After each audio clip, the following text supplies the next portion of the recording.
السلام عليكم ميل والبا joogtaan iyo si walba aad noola socotaan ku soo dhawaada barnaamijka horyaalka ciyaaraha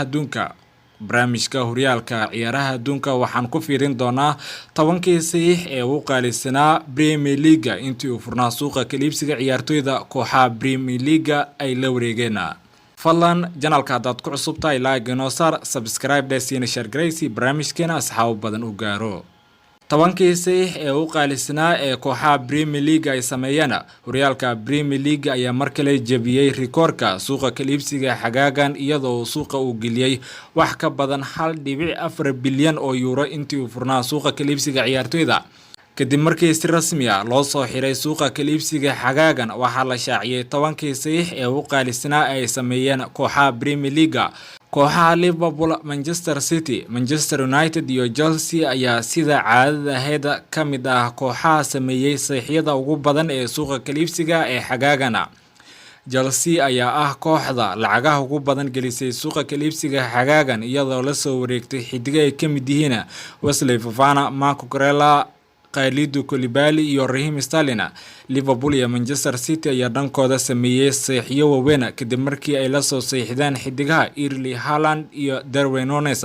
Arsenal ayaa lafteeda sameysay saxiixyo si fiican oo la qabsaday kooxda waxaana ka mid ah xidiga Gabriel Jesus.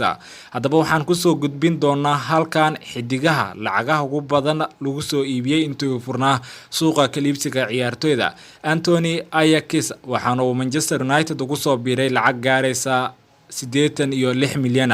Wesley Fofana wuxuu ka soo wareegay kooxda Leicester City waxaana uu ku soo biiray kooxda Chelsea lacag gaaraysa 69.5 milyan.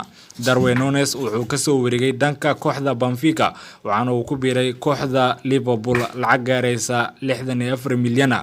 Marco Cucurella kooxda Brighton waxaana uu ku biiray kooxda Chelsea lacag gaaraysa 62 milyan. Richarlison wuxuu ka soo wareegay kooxda Everton waxaana uu ku biiray kooxda Tottenham lacag gaaraysa 60 milyan. Alexander Isak Real Sociedad ayuu ka soo wareegay waxaana uu ku biiray kooxda Newcastle lacag gaaraysa 60 milyan. Casemiro Real Madrid waxa uu ka soo wareegay Manchester United lacag gaaraysa 60 milyan.